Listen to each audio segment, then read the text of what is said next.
Welcome to the program. This is Brian J. Matos joining you again, episode 2 of our ongoing podcast series exploring the most important world issues, trends, topics with some of the most interesting guests that we can find to discuss them. For the second episode in a row, it's just going to be you and me as we continue to get to know one another and you learn a little bit more about my perspectives and opinions on some important issues. We are going to cover a little bit of ground today, and we'll go through these fairly quickly. First, we're going to talk about some feedback I received from episode 1, which was on the American presidency. If you have not heard that, I encourage you to go back, listen to episode 1 anywhere you get your podcast. Just search for Brian J. Matos or the Brian J. Matos podcast. Either term will get you to my page. You can find me on Apple, Spotify, Google Podcasts, or pretty much anywhere that you get your podcasts. We also post our videos to YouTube. Just look for @BrianJMatos podcast on YouTube. And you can always visit brianjmatos.com if all else fails.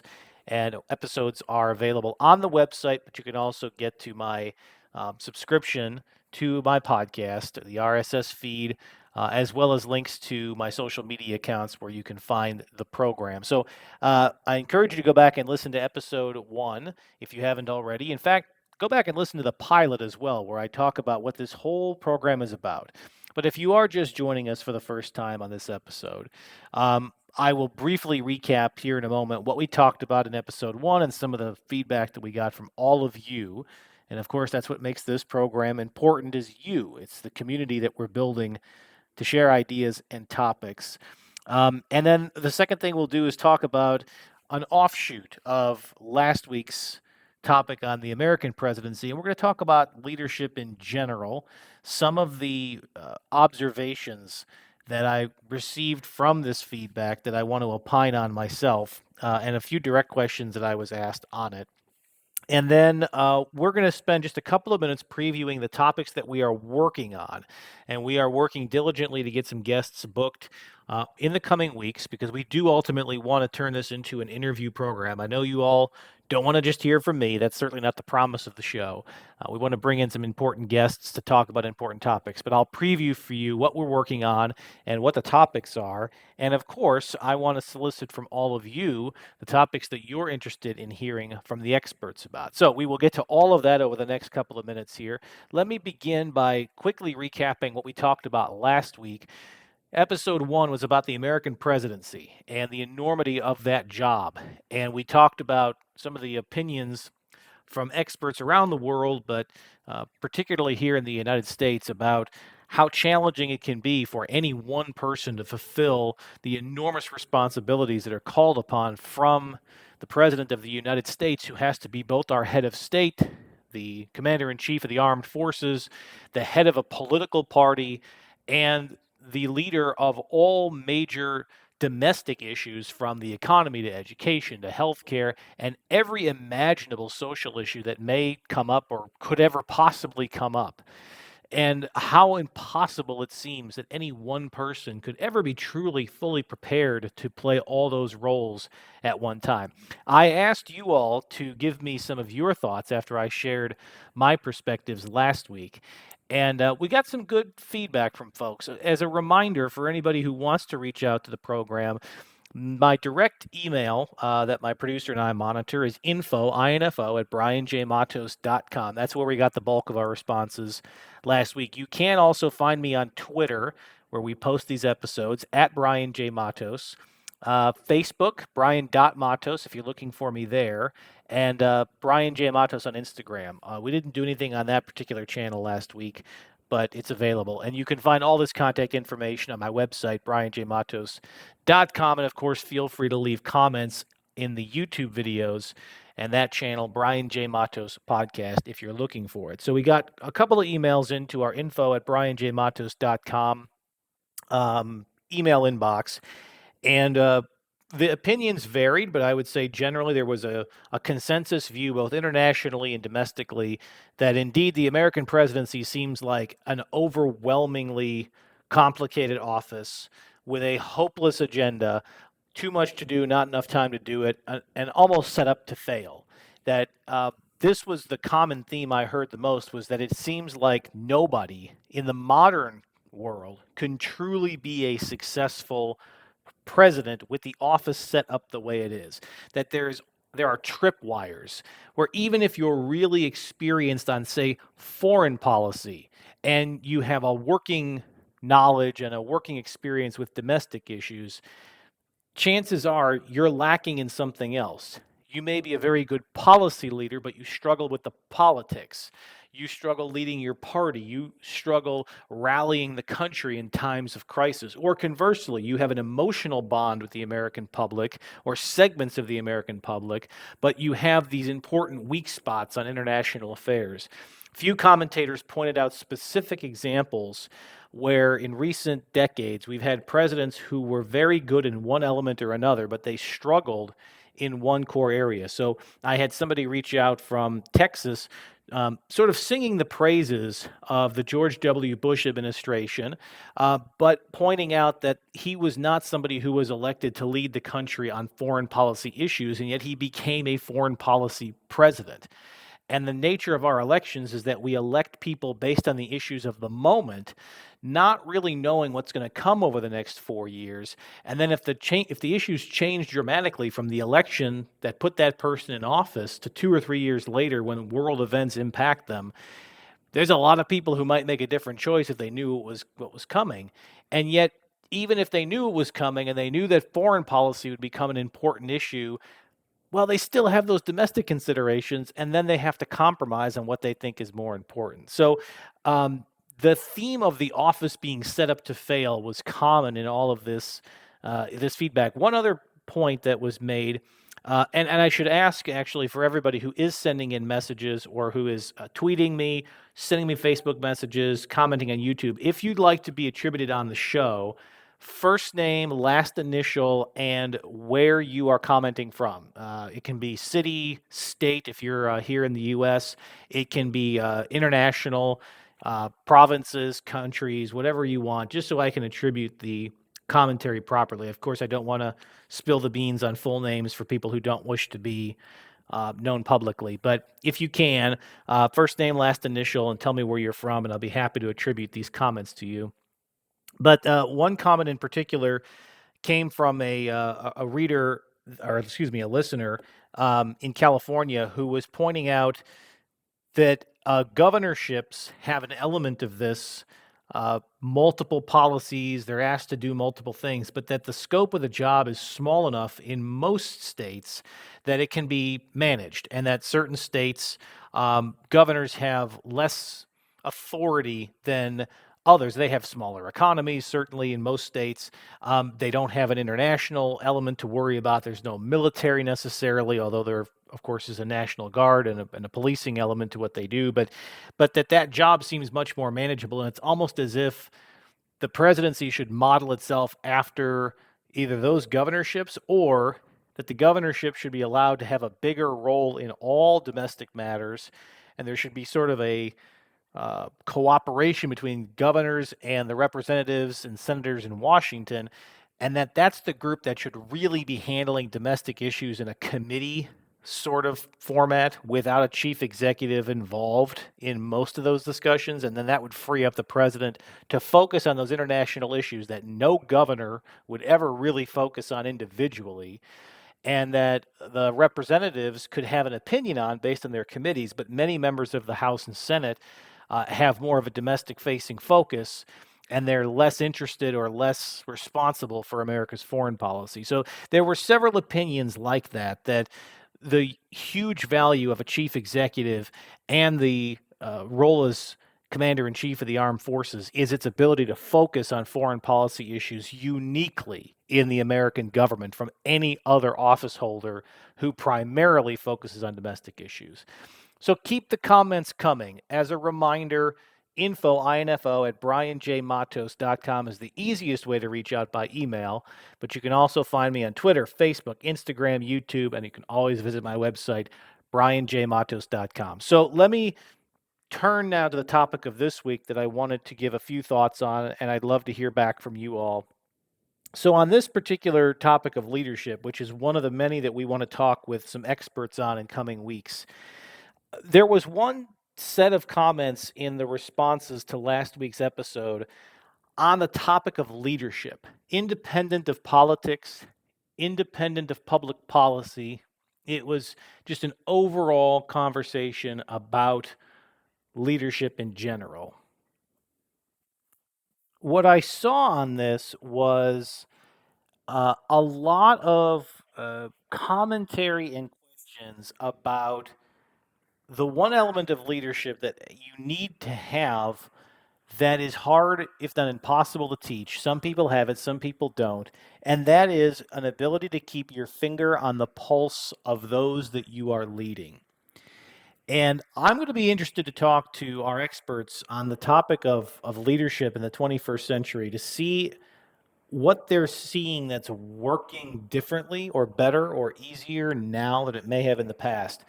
And I want to give a couple of thoughts on this because I do think it is an innate ability in many people. They just have a connection and they make a connection in a room full of people quickly. They understand the atmosphere, they understand the vibe, they understand the opinions, they understand the diversity of views, and somehow they're able to very quickly analyze all of this information, distill it very quickly, and then come back with some sort of a response that the room grasps and understands. Now, this is amplified when you are at a national level in a country of 330 some million people and you're trying to address all of them. Like that's very different than just a room full of 100 people or something. But there is an ability to just get a sense for what's happening out there in the public, whether your words are resonating or not, whether certain issues that no one else is talking about are suddenly bubbling up. Your ability to gather that information. And the particular thought that I had on this that I'm going to be interested to speak to our future guests on this topic of leadership about is how does a certain leader know how to keep their finger on the pulse when they are in the executive position? I feel like this is much easier to do when you're either running for office or aspiring to a executive position, whether it's a nonprofit, a for-profit, publicly traded company, private company, because you're still one of the people, so to speak. You don't hold the executive title yet. You may hold, titles of significance, but you're not in a bubble yet. I think what's a unique talent of the very best leaders is once they step into the executive bubble, the leadership bubble, whether it's the presidency and the enormity of that institution, or even becoming the chief executive of a large established institution, or becoming the head of a very important international organization, there is a tendency to lose touch with the rank and file members of your organization, even with the mid level and upper level managers of your organization and your customers. Different leaders, I think, have had different answers to how they try to address this and how they keep a pulse on things. But I must say that some just do it better and it comes naturally to them. And this is more than just, for those of you in the corporate world, this is more than just going to client meetings and talking to a few key decision makers. It has to get down to the level of the actual person who uses your product or your solution, or in the political sense, down to the average citizen that has nothing to do with any governing or policy. They are simply living their lives, raising their families, going to work, going about their life, but they do vote, they do participate, and understanding how they perceive issues, understanding the distinctions between how they think about topics and issues. It's not easy. And it's particularly not easy because you have a lot of voices in your head at any one time from the people who are closest to you, the people you've known the longest, the people you trust, and they have a skewed view of things. It's easy to be in your own bubble of people who all agree on certain topics. So, how do you take in information from outside of that bubble? And how do you determine what information you're receiving is valuable towards forming this holistic opinion and what is just noise and isn't going to make any difference one way or the other? I think the distinction between some of our best leaders, whether they are corporate or whether they are nonprofit or whether they're in our communities, including, trusted leaders, in churches, schools, healthcare organizations, and then those who tend to struggle a bit, is their ability, and I think it's very much a sort of a born inability to distill huge amounts of feedback from an audience into a basic understanding of the mood of the country, the mood of a state, the mood of their company, the mood of their employees, the mood of their clients, understanding that these moods change with extreme frequency and sometimes they change dramatically in very short periods of time. And you know it's time to step out of a role of leadership when you're no longer able or willing to keep up with those changes because opinions change rapidly. The moods of your employees change rapidly. The mood of the country can change on a dime. An issue that's obsessed over on a Monday could be forgotten about by the following Monday. A topic that is burning in people's pocketbooks, like gas prices, can be all consuming for people for a season and then fall to the backdrop and no longer be a core concern within a couple of weeks or a couple of months. And leaders have to be able to keep up on all of this. And I don't think it's enough to just read. I don't think it's enough to just attend a few meetings with constituents or clients. I don't think it's enough to just ask your trusted friends from childhood or something that are your little focus group. There has to be another ability that goes beyond your day to day to be able to understand what the mood is. And the one thing I also think is different in our era is television used to be a cheat code. There was something to be said for the local television anchors, the local opinion writers in newspapers that were able to capture the mood and put words to it. And in the way that they presented topics and issues, in the stories they chose to cover, in the opinions that they were articulating, they were doing a really, really good job of nailing the mood of the moment. This is what made newspapers so valuable for historians was that very often the articles themselves, which were so fact focused, and the story selection gave you a sense of what people were paying attention to, that the newspapers had a pulse for what their readers wanted to understand and wanted to learn about. And the opinion pages had a pretty good assessment of the different views on the news of the day. I think that's a lot less true now. I don't think you have those cheat codes anymore. Television news gives us distorted views of very small, passionate, loud minorities of people, but not a really good overview of the common person, what somebody who's not deeply entrenched in the culture wars or the political wars of one team or another around the world. There's not a lot of organizations out there that do a good job of just expressing the common man or woman, the every person point of view, the people who don't spend their days and nights researching every intricacy of a detailed topic.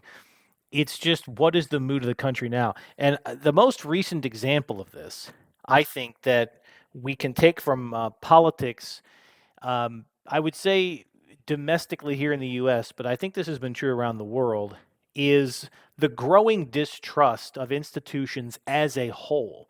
This is part of what allowed so many populist leaders around the world to gain popularity and get elected.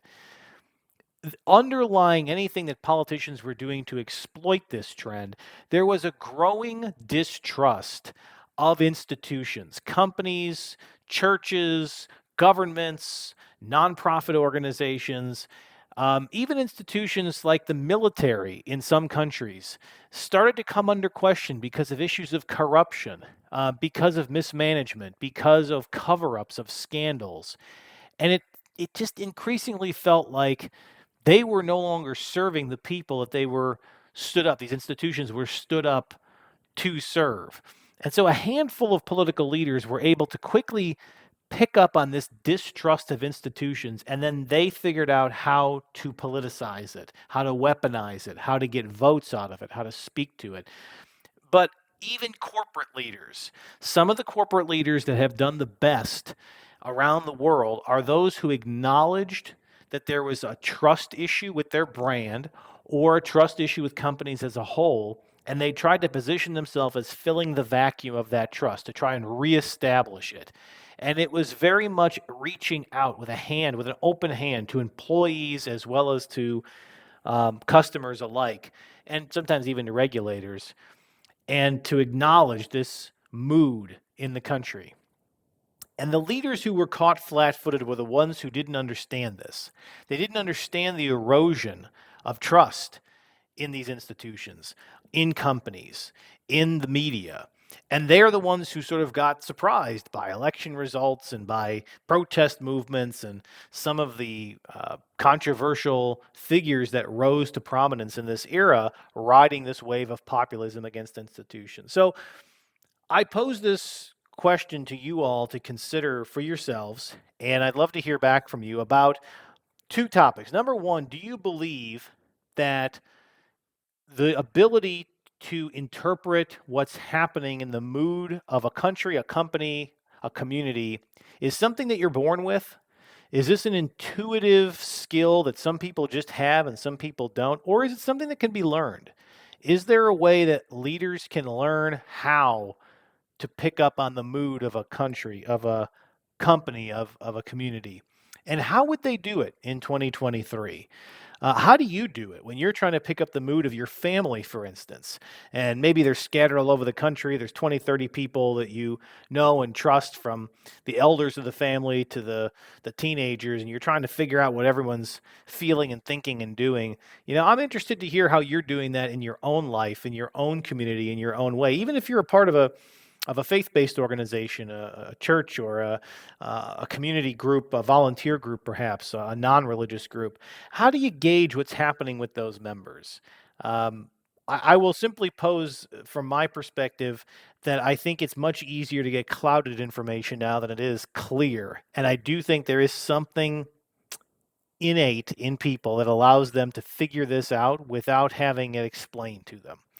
And then the second topic I'd like to get some feedback from folks on is their general view of this as being the most important role of any given leader, is the ability to understand what's happening with the masses that they're leading versus core skills and competencies. So if you're a good leader and you understand policy, you understand how to implement it, you understand the nuts and bolts of your company, per se, does it really make a difference? Does it make that big of a difference if sometimes you're a little out of touch? If sometimes being in the leadership bubble does leave you on the outside of the larger conversation, does it really affect your ability to be a good leader? I think there's been widely varying views on this, that in some countries, some of the greatest leaders were some of the most out of touch people. And yet it didn't affect their ability to make good decisions. And yet in other cases, people who seemed to be doing all the right things just lost touch with the populace, and they lost the confidence of the people in that country. And because of all of those things, they ended up being pushed out of office or pushed out of their leadership positions simply because all the good decisions weren't good enough. They were not resonating the right way with the public, and they just weren't reading the interests of the society. I'd love to hear your thoughts on this. One more time, you can reach out to me by email at info@brianjmatos.com. You can find me on Twitter at Brian J. Matos, Brian.Matos on Facebook, Brian J. Matos on Instagram, and you can look up my videos on YouTube. My YouTube channel is at Brian J. Matos Podcast, and of course, you can always find me on my website, brianjmatos.com. Before we go this week, I want to give you all a little insight as to what we're looking at in the weeks to come. Some of the topics that my producer is working on getting us some guests for. So, topic number one, I think I mentioned this in my pilot episode, but the changing global demographics and what that means for the future of our economies, societies, governments, for our communities, for us as individuals. It's becoming a bigger and bigger topic. And we want to find some great guests to come onto the program and spend some time talking with us about it. And we look forward to some of those guests. We look forward to announcing some of those fairly soon. One of the other topics is advances in healthcare research. This is one of those trends that has an effect on all of us, and I don't think any of us are able to keep up with the rapid development of treatments for previously untreatable or hard to treat diseases and disorders. And so many times you hear sort of hopelessness in people's perception about what's happening with medicine throughout the world, and yet there's so much hope out there. There's so many breakthroughs. There's literally thousands and thousands of academic researchers making discoveries every day that are making it easier, better to treat diseases that of the past could have been fatal. And so often, those new treatments are relatively inexpensive. They're easier and easier to gain access to for people, and they're prolonging lives, and not just prolonging them, but prolonging the quality of those lives. So we have a number of researchers, doctors, and others who we would love to bring on the program and share with you from their perspective some of what's changing, what's happening, what's on the cutting edge of medical treatment. Um, Leadership skills for a modern global business. We just spent a little bit of time talking about that. It will be a theme of these programs as I'm speaking with you all, but we'd love to bring some leaders, some business leaders, some coaches on. I am particularly interested in this space around our young generation of leaders. What's different for them versus maybe past generations? What skills of leadership do young people need to work on today? And many of you in this audience, you're leaders of the future, and I think it's important for you all to get a sense of what's happening out there and what you need to get trained on, and even what your own strengths and weaknesses are. And hearing from others who've been there and done that, I think will be very, very insightful, very valuable. And then lastly, a topic that is probably going to be a perpetual one for us, and I suspect we'll be at this for a long time: cybersecurity threats. Now, I've posed this to some upcoming guests as cybersecurity in 2023 because I understand that's very different than cybersecurity issues of 2022, 2021, 2015. Every year seems to bring new challenges and new threats. But I do think that every leader in business, in government, of your own private companies, this has to be one of those top priorities because your customers' data is at risk, your employees' data is at risk, your data is at risk, proprietary information is at risk, and increasingly, cyber is the area where a government or a terrorist organization doesn't need to be very sophisticated to cause huge damage because of this space. It's fairly inexpensive to launch a cyber attack. So we want to learn more about the cutting edge of cybersecurity, how companies are defending themselves, how individuals are defending themselves. And this is a very rapidly changing space. So trying to stay on top of these trends will also be it's interesting, challenging, and probably a topic we cover on this program pretty frequently. Hopefully, that gives you a flavor of what's to come in the weeks and months ahead as we work on getting guests for these topics. But wanted to give you all a preview of what we're working on, and I will continue to have weekly editorials until we get some of these guests booked. Always happy to share more about my perspectives, my background, some of the things that I am seeing and doing. And of course, I want to hear from all of you. So, as we wrap up the show for this week, I will leave you again with one more reminder about how to get in touch with me and our community of podcast listeners. info@brianjmatos.com. I check every email that comes in, so know that if you email there, I will see it. I monitor my own Twitter handle at Brian J. Matos. I don't tweet a ton. I try to tweet these episodes, but know that if you tweet me or DM me, I will see it. You can find me on Facebook, Brian.Matos. You can find me on Instagram, Brian J. Matos. And if YouTube is where you prefer to get your podcast, you can find my channel at Brian J. Matos Podcast. That is my YouTube channel. And if all else fails, you can find me at my website, brianjmatos.com. Always a pleasure to have the opportunity to speak with you. Look forward to more topics in the weeks to come and having some guests on these shows so that we can have a good dialogue and we can take your questions and bring them to the smartest minds that we can find. I hope you have a great week. I'll talk to you again next week. And in the meantime, stay curious.